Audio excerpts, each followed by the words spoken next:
Mesdames, Messieurs, bonsoir. Il est 20h sur les antennes de la télé Futur Média. C'est parti pour le sommaire de cette édition avec la commission des lois de l'Assemblée nationale qui rejette le projet de loi visant à supprimer le Haut Conseil économique, social et environnemental et le Haut Conseil des collectivités territoriales. Le vote s'est soldé par 16 voix contre majoritairement des députés de la coalition Benno Bokk Yakaar. Anne Belair réclame le règlement définitif du problème de la dépollution de la baie de Anne. Les différentes associations de la localité attendent avec impatience la venue du Premier ministre Ousmane Sonko. Ce sera le 7 septembre prochain. Recrudescence de la violence dans la banlieue dakaroise. Le député maire de Guinaw Rail Sud plaide pour l'érection d'un commissariat central de police à Pikine. C'était à l'issue d'une réunion de sécurité. Et puis dans ce 20h, nous vous ferons plus ample connaissance avec El Hadji Malick Diouf, le néo-international sénégalais évoluant au Slavia Prague. C'est en République tchèque. Un de ses anciens formateurs s'est confié à la télé Futur Média. Voilà le sommaire de ce 20h. Tout de suite, le développement.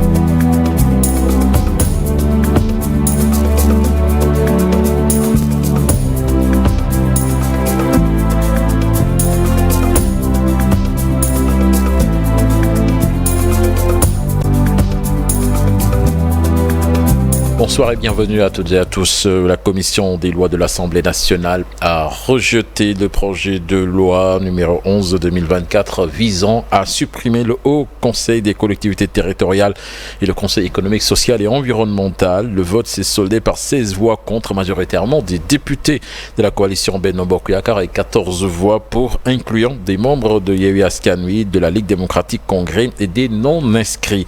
Ce projet de loi sera de nouveau examiné lors d'une séance plénière prévue pour le 2 décembre 2024, durant lequel le ministère de la Justice va chercher à faire progresser ce débat sur la révision de la Constitution. Et puis ce voyage officiel en Chine du président de la République, son Excellence Bassirou Diomaye Faye, donc président du Sénégal, effectuera une visite d'État dans ce pays les 3 et 4 septembre prochains à l'invitation de son Excellence M. Xi Jinping, président de la République populaire de Chine. Cette visite s'inscrit dans le cadre du renforcement des relations d'amitié et de coopération entre le Sénégal et la Chine, érigée au rang de partenariat stratégique. Anne Belair attend la venue du Premier ministre Ousmane Sonko le 7 septembre prochain avec son lot de doléances. Les différentes associations de cette localité ont fait face à la presse ce matin après une assemblée générale. Toutes ces organisations ont décidé de parler d'une seule voix et souhaitent le règlement définitif de la dépollution de la baie de Anne, une protection plus stricte de l'environnement, des solutions pour les pêcheurs entre autres. Écoutons à ce propos Mbacké Seck, le porte-parole du jour, interrogé par Alassane. Le fait de choisir Anne pour la journée du 7 septembre est une excellente chose et nous saluons l'ouverture d'esprit des militants de PASTEF qui ont élargi l'activité à l'ensemble des forces vives de Yara, que ce soit des organisations politiques, des organisations associatives ou des organisations écologiques. Avec le maire et l'ensemble des citoyens de Anne, nous allons accueillir le Premier ministre à Anne et lui montrer ce que nous faisons au niveau de la baie de Anne. Le Djubanti ne doit pas être seulement économique, il doit être un Djubanti écologique. Et un Djubanti écologique peut se faire dans cette commune de Anne Belair où nous avons la plus grande pollution marine, où nous avons le parc de Anne qui est en train de mourir, où nous avons des problèmes de mobilité avec la route la plus embouteillée du Sénégal. On peut à la fois parler des problèmes de la pêche, parce que nous avons la pêche aux juvéniles. On peut parler des problèmes de l'érosion côtière, parce qu'avec les changements climatiques, nous avons l'avancée de la mer. On peut parler aussi de l'aire marine protégée de Gorée, parce que nous avons aussi cette politique au niveau des ressources halieutiques. C'est pourquoi il est extrêmement important de mettre les jeunes en avant. Et ça me permet simplement de me souvenir que je suis l'ancien président du Conseil national de la jeunesse pendant 6 ans et nous sommes engagés dans la défense de l'environnement. Aujourd'hui, nos jeunes frères suivent les pas. À partir de Anne, des plages de Anne, le Premier ministre aura la possibilité de parler à l'ensemble des habitants du littoral sénégalais. Le lycée Blaise Diagne a accueilli le lancement du projet d'éducation à la citoyenneté environnementale en milieu scolaire. Une journée marquée par une plantation d'arbres et la mise en place de clubs verts. L'objectif est d'inculquer les gestes citoyens écologiques aux apprenants pour la préservation de l'environnement. On voit cela avec Ibrahima Kane. Dans l'enceinte du lycée Blaise Diagne, des arbres sont plantés en cette période de vacances. Un acte citoyen porté par l'Association sénégalaise des femmes diplômées des universités. La structure apporte ainsi sa pierre pour la préservation de l'environnement en milieu scolaire. D'avoir l'accompagnement des partenaires pour lancer le programme d'éducation à la citoyenneté environnementale qui entre dans le cadre du déroulement de notre plan stratégique visant à améliorer l'éducation des jeunes filles, développer leur leadership face à l'environnement et leur inculquer des gestes éco-citoyens pour la préservation de notre environnement. L'objectif de ce programme est de développer des gestes éco-citoyens chez les apprenants, mais également les sensibiliser sur la nécessité de préserver l'environnement. Une démarche qui entre en droite ligne avec le projet d'école verte initié par le ministère de l'Éducation. Faire donc de ces vacances-là des vacances citoyennes, notamment en plantant des arbres, en entretenant également l'environnement des établissements scolaires. De ce point de vue, véritablement, nous sommes très satisfaits de voir cette association-là donc s'activer dans ce domaine-là et véritablement accompagner le ministère de l'Éducation dans son projet véritablement d'école verte. Après le lycée Blaise Diagne, d'autres établissements sont concernés par le programme. L'objectif, à terme, planter le maximum d'arbres d'ici à la fin des vacances pour faire du projet École verte une réalité. Allons à présent dans le nord du pays. Les 850 hectares de riz emblavé qui étaient en souffrance dans le Niawel seront sauvés. Après plusieurs sorties des producteurs de la région de Saint-Louis, le directeur général de la SAED a visité les champs pour constater l'état des canaux d'irrigation qui sont à sec dans certaines zones à cause du Tifa.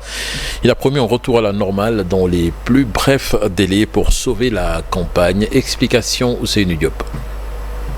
Les producteurs du Niawel ont assisté au démarrage des travaux d'entretien des canaux d'irrigation. Avec la présence des plantes aquatiques sauvages, l'eau ne pouvait plus couler vers les champs. Ce matin, la pelle Big Float a déjà fait un bon chemin pour libérer les producteurs. L'année dernière, nous étions très fatigués. Les producteurs du Niawel avaient perdu beaucoup d'hectares de riz. Mais avec la présence de cette machine, nous sommes un peu soulagés. Pour ces producteurs de la vallée du fleuve Sénégal, les choses vont évoluer d'ici quelques jours. Ils ont aussi salué l'implication des autorités étatiques et locales. La SAED a répondu à l'appel de détresse des producteurs. Aujourd'hui, nous avons reçu cette machine et elle a déjà fait un travail remarquable. C'est pourquoi nous saluons l'engagement des autorités pour sauver les hectares de terre qui n'ont pas d'eau. Aujourd'hui, avec ces séries de dragage du fleuve dans le Niawel, plus de 850 hectares de terre seront sauvés selon le directeur général de la Société nationale d'aménagement et d'exploitation des terres du delta du fleuve Sénégal et des vallées du fleuve Sénégal et de la Falémé. Ces actions que nous venons donc à travers la maintenance que nous venons de mener ici au niveau donc du Niawel permettent d'assurer véritablement la production de riz sur 800 hectares. Ce qui est extrêmement intéressant au vu donc, des familles qui sont là, qui sont mobilisées pour non seulement satisfaire leurs besoins familiaux, mais également pour contribuer donc, à la demande domestique du Sénégal, donc c'est-à-dire aller vers la souveraineté alimentaire. Les producteurs du Waalo sont déjà satisfaits des premiers résultats. D'ici quelques jours, ces canaux d'irrigation à sec seront remplis d'eau du fleuve pour irriguer les 850 hectares de terre déjà emblavés. Direction le sud du pays à présent, lutte contre les accidents sur la route nationale numéro 6. La municipalité de Adéane décide de reboiser les abords de cette dorsale sud pour accroître la visibilité des conducteurs. L'objectif est de réduire de manière drastique les accidents enregistrés sur cette route et l'initiative a mobilisé les populations avec l'implication technique de l'Agence nationale de la reforestation et de la Grande Muraille Verte et sous la supervision des services des eaux et forêts. Les détails dans cette correspondance signée Lamine Ba et Lamine Mandian. La route nationale numéro 6 qui relie Ziguinchor à Kolda en passant par la région de Sédhiou est très accidentogène. Les villages situés sur cette dorsale sud enregistrent régulièrement des cas de perte en vie humaine, généralement du fait de l'imprudence des conducteurs. La trouvaille de la municipalité d'Adéane est de reboiser les abords de cette voie de communication pour améliorer la lisibilité des conducteurs, mais aussi alerter de la présence du village.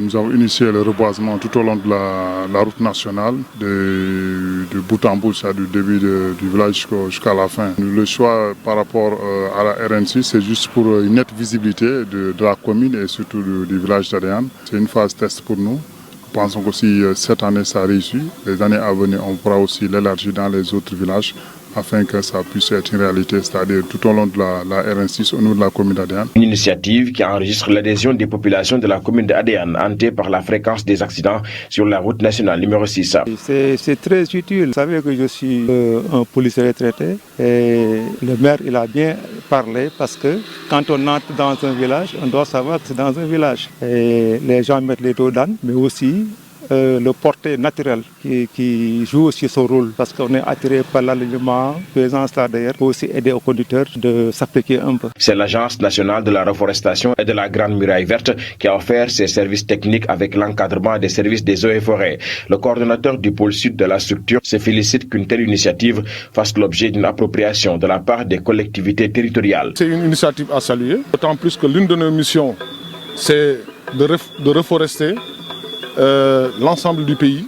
La gestion des ressources naturelles est une compétence transférée. Donc des initiatives qui se développent à ce niveau-là sont à encourager et à prendre en compte, surtout venant des collectivités locales dans lesquelles nous nous voyons encore davantage. Après avoir enregistré un nombre important d'accidents sur la route nationale numéro 6, les élus des communes situées sur cet axe expérimentent d'autres voies pour réduire de manière drastique le phénomène. Le département de Goudomp produit plusieurs tonnes de mangue et chaque année, une bonne partie de ce rendement est destinée à la poubelle. Et la cause est que les chambres froides n'existent pratiquement pas dans cette zone. Et pour prendre en charge leurs préoccupations, les paysans se sont organisés en coopérative agricole et demandent l'accompagnement des autorités. Les détails dans cette correspondance signée Bakary Conté et Khali Gamé. Les producteurs de mangue du département de Goudomp traversent d'énormes difficultés. La commercialisation de leurs produits, l'évacuation, l'écoulement et la conservation constituent un véritable calvaire. De l'évacuation au niveau de Dakar jusqu'à la commercialisation. D'abord, l'état des routes. Secondo, l'état des véhicules qui les prennent et aussi le prix que nous payons pour arriver à Dakar. Et une fois arrivé à Dakar aussi, l'écoulement aussi est tout à fait un grand problème pour écouler le produit. Des fois, tu trouves beaucoup de marchandises là-bas. Et puis, la mangue, c'est un produit pourrissable. On n'a pas de magasin de stockage. Comme tantôt, on l'avait entendu dans le gouvernement, en disant qu'ils vont nous aider à avoir des chambres froides. Au niveau de notre département, il n'y a pas de chambre froide pour pouvoir garder. En attendant, si le marché est saturé, on puisse garder la mangue là en attendant que le marché soit un peu désengorgé. Autre problème signalé est l'attaque des mouches. Ça a toujours existé jusqu'à présent. Les attaques des mouches, on a toujours combattu localement. Et même le gouvernement nous a tantôt donné des produits pour qu'on puisse les mettre sous les manguiers et sur les manguiers. Mais jusqu'à présent, les mouches demeurent. C'est ça notre grande inquiétude aussi. Parce que s'ils piquent les mangues là, ça les fait pourrir. On dirait qu'ils mettent des œufs, ils pondent des œufs à l'intérieur des mangues. À quelques jours, la mangue commence à pourrir, à changer de qualité. Ces producteurs de mangue se sont organisés en coopérative et demandent d'être accompagnés par les nouvelles autorités. On a jugé nécessaire de se conformer en coopérative pour avoir beaucoup de matériel de l'État et pour que nous puissions travailler et mettre d'autres personnes, attirer d'autres personnes grâce à notre bon résultat, la bon résultat de notre travail. Le département de Goudomp produit beaucoup de mangue, mais selon les acteurs, une bonne partie de cette production pourrit chaque année. Retour à Dakar et plus particulièrement dans la banlieue avec la recrudescence des situations de violence, une situation qui inquiète les populations. Le député maire de Guinaw Rail Sud plaide pour l'érection d'un commissariat central de police à Pikine. Déjà à Guinaw Rail, une réunion de sécurité de concert avec le commissaire de police s'est tenue. Abdoulaye Diop interpelle les nouvelles autorités. Je vous propose de l'écouter des propos recueillis par Abdoulaye Patéane. Il faut prendre quand même les dispositions. J'en ai discuté avec le commissaire de police de Guinaw Rail. Nous allons faire vraiment une réunion de sécurité pour discuter avec les délégués, avec les gens, avec les populations, avec les jeunes, pour faire quand même une sorte de sensibilisation par rapport à la situation. Parce que Pikine a des difficultés, de problèmes de sécurité, et je crois que ce qu'on peut, c'est d'interpeller le gouvernement. Pikine n'a pas de commissariat central. Pikine n'a pas de préfecture. La préfecture de Pikine se trouve à Guédiawaye. Le commissariat central de Pikine se trouve à Guédiawaye. Le tribunal se trouve à Guédiawaye. Moi, je l'ai dit à maintes reprises à l'Assemblée nationale, il faut mettre un camp GMI parce que Pikine a besoin de ça. Parce que l'arène nationale, c'est important, mais aussi ça nous pose des problèmes d'insécurité à Pikine. Direction Kaffrine à présent avec le ministre de l'Intérieur Jean-Baptiste Tine qui a procédé à l'installation officielle du nouveau gouverneur Moustapha Diaw en remplacement d'Elhaji Bouya Amar. Au cours de la cérémonie, le président du conseil départemental et député Abdoulaye Wilane a interpellé le ministre de l'Intérieur et de la Sécurité publique sur le besoin de renforcer davantage la sécurité à Kaffrine. Les détails avec Ndeye Awobe et Mame Gor Wilane. Je vous déclare officiellement installé dans vos fonctions de gouverneur de la région de Kaffrine. C'est après ces messages de félicitations que le gouverneur entrant de Kaffrine a pris l'engagement de suivre la voie tracée par ses prédécesseurs qui, selon lui, ont su relever les défis inhérents à la région. Il promet d'exploiter les nombreuses potentialités au bénéfice des populations. Je m'évertuerai ainsi dans l'accomplissement de mes actes quotidiens à mériter cette confiance. Monsieur le ministre, au moment d'entrer en fonction, je mesure l'étendue des missions qui me sont confiées et je voudrais réaffirmer mon engagement à œuvrer avec lucidité et responsabilité pour l'observation des valeurs de la République. Je m'engage à faire respecter par les agents servant sous mon autorité les règles qui sous-tendent l'administration et le service public et à servir les populations avec loyauté et tout le dévouement nécessaire. Dans un contexte de lutte contre le terrorisme et le banditisme transfrontalier, le président du conseil départemental de Kaffrine a exprimé l'urgence de réhabiliter, voire de construire un nouveau commissariat central de police dans cette capitale régionale. À partir de Kaffrine, on peut éclater le trafic de drogue. Kaffrine, région frontalière là.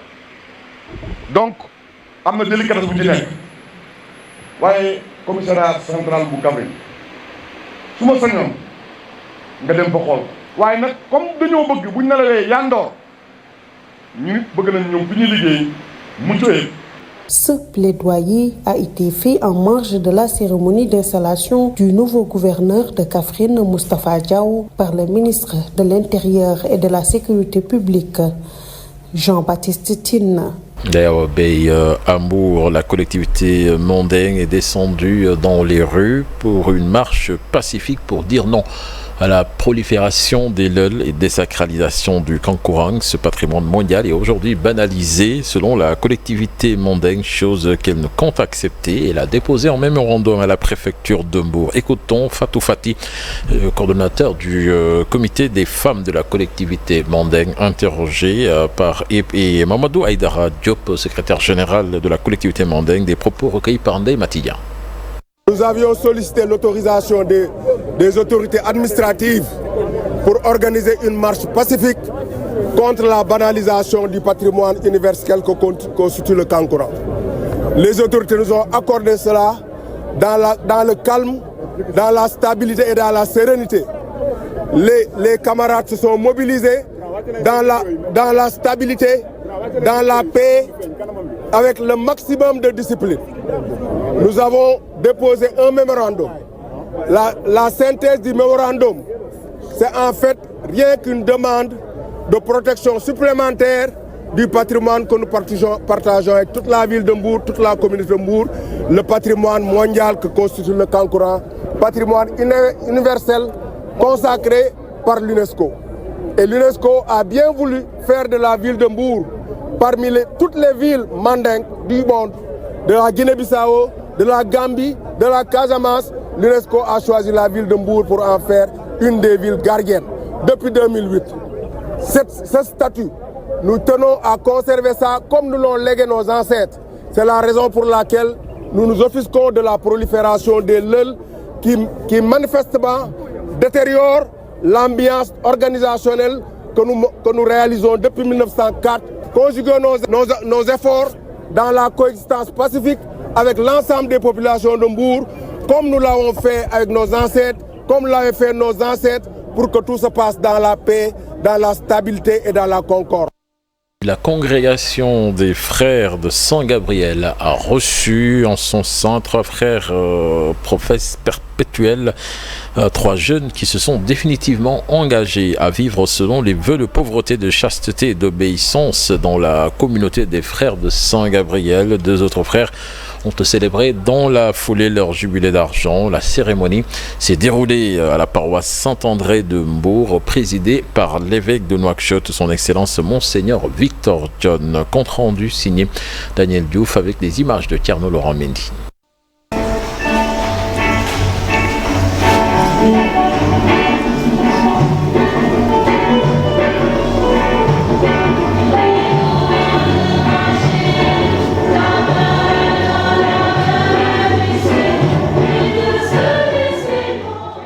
Le rite des professions perpétuelles chez les frères de Saint-Gabriel, une étape importante dans la vie religieuse des membres de la congrégation fondée par Saint-Louis-Marie Grignon de Montfort.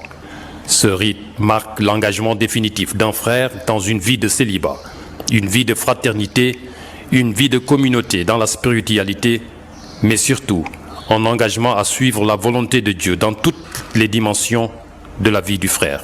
Le rite commence par l'appel des candidats. Tour à tour, ils se présentent devant l'assemblée conduite par les parents. Grégoire Ouagani. Me voici.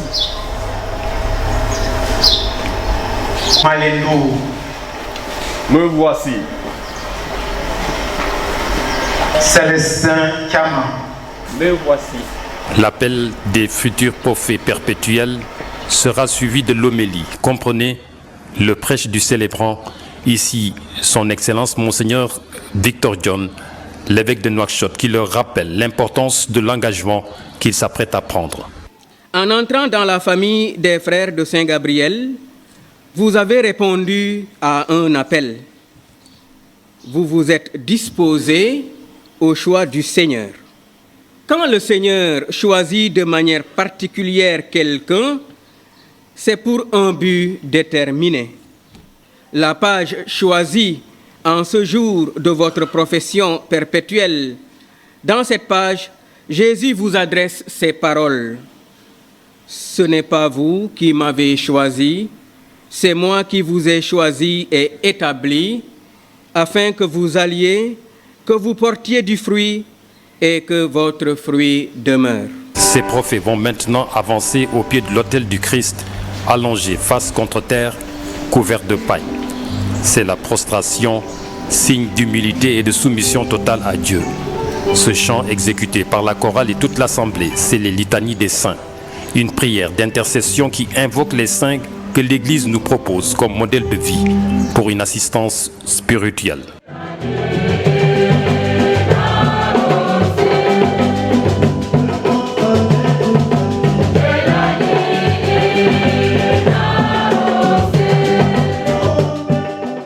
Et puis, à genoux, cierge allumé, à la main, les prophètes prononcent la formule de leur profession perpétuelle dans la congrégation des frères Montfortins et de Saint-Gabriel. Le frère supérieur provincial accepte leurs vœux renouvelés de chasteté, de pauvreté et d'obéissance. Par le pouvoir qui m'a été donné, Au nom de l'Église, je reçois les vœux que vous venez d'émettre dans l'Institut des Frères Montfortins de Saint-Gabriel. Après la profession, les frères signent des documents officiels qui attestent de leur engagement définitif. Au terme de la célébration, les familles, selon leur tradition, vont à leur tour, à travers ces gestes, manifester leur joie et leur soutien aux profs et à 2 de leurs aînés jubilaires d'argent.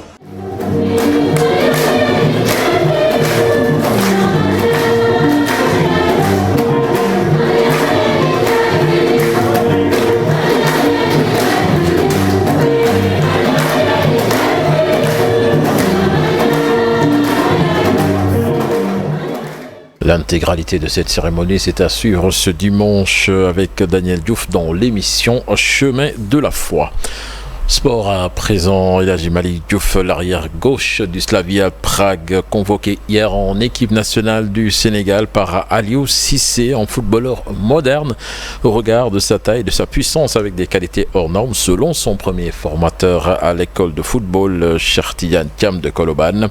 Abdou Sect, pour le nommer, voit en lui une plus-value pour le couloir gauche des Lions du Sénégal du fait de sa capacité à dévorer les espaces en plus de ses aptitudes de buteur. Il a rencontré nos reporters Cheikh Sadibou Diarra et Ahmadouba. Il est le petit bleu de la tanière des Lions. El Hadji Malick Diouf, 19 ans, convoqué en équipe nationale du Sénégal, un pur produit du football local. Malick, il est venu comme tous les autres. Il est venu voir l'école de football. Il est venu en compagnie de ses frères, en l'occurrence Khadim et Mortala. Mortala qui est un gardien de but. El Hadji a passé 3 ans avec moi, disons. Parce que de 2013 jusqu'à 2015, début 2013 jusqu'à fin 2015, il est avec moi. Juste après, il était là au niveau de Galaxy pour faire les tests. Il a réussi là-bas. Actuel sociétaire du club tchèque Slavia Prague, après ses premiers pas en Europe, sous les couleurs de Tromsø, en Norvège, le natif de Ziguinchor est un défenseur moderne, polyvalent, d'1,83 m, aux bonnes aptitudes physiques. C'est un gaucher de métier. C'est un latéral gauche. Bon, comme je vous ai dit tout à l'heure, quand je l'avais utilisé comme milieu gauche, comme je l'utilisais comme excentré gauche, mais je l'ai vu défensivement, mais moi je le préfère mieux offensivement que défensivement. J'ai beaucoup pensé de lui pour qu'il soit un professionnel, hors pair même. Parce qu'il avait toutes les qualités techniques et tactiques. Même quand il était benjamin, il jouait à un niveau que moi, ça arrivait même des fois à me dépasser. Ancien pensionnaire de l'école de football capitaine Cheikh Tidiane Thiam, El Hadji Malick Diouf, au début de carrière fulgurant, peut valoir beaucoup de satisfaction aux Lions du Sénégal. Non, ça ne m'a pas surpris, franchement. Oui, j'attendais vraiment sa convocation. Khalela, ça c'est de 1 parce qu'il a 19 ans. Il a 19 ans. Sur le côté gauche, il a un grand apport offensif. Dans ses clubs, il a fait ses preuves avec une excellente présence sur les deuxièmes ballons. Il peut beaucoup apporter à l'équipe nationale. J'espère qu'il aura sa chance. Abdou Sek, qui a guidé les premiers pas de footballeur d'El Hadji Malick Diouf, ne manque pas d'afficher ses attentes pour la suite de sa carrière. La concentration dans toujours tu l'as dit, Madame Dal, comme moi je supporte le Real Madrid, bon, je préfère qu'il soit là-bas au niveau du Real Madrid, ça fera une paire d'un coup pour moi. Donc, s'il le faut, il paraît. Donc, je sais qu'il a les potentiels aussi de signer le Premier League. Cette saison, El Hadji Malick Diouf, c'est 4 matchs de championnat tchèque et 2 buts inscrits. Merci à vous, cher Sadibou Diarra et Ahmadouba. Et puis Boulaïdia, pas convoqué par Aliou Cissé, vient de marquer en Serie A dans le match qui oppose la Lazio de Rome au Milan AC. Pour le moment, le score est nul. 2 buts partout donc entre les deux équipes et Boulaïdia a scoré dans ce choc. Voilà, c'était tout pour ce 20h. Excellente suite des programmes en compagnie de la Télé Futur Média. Au revoir.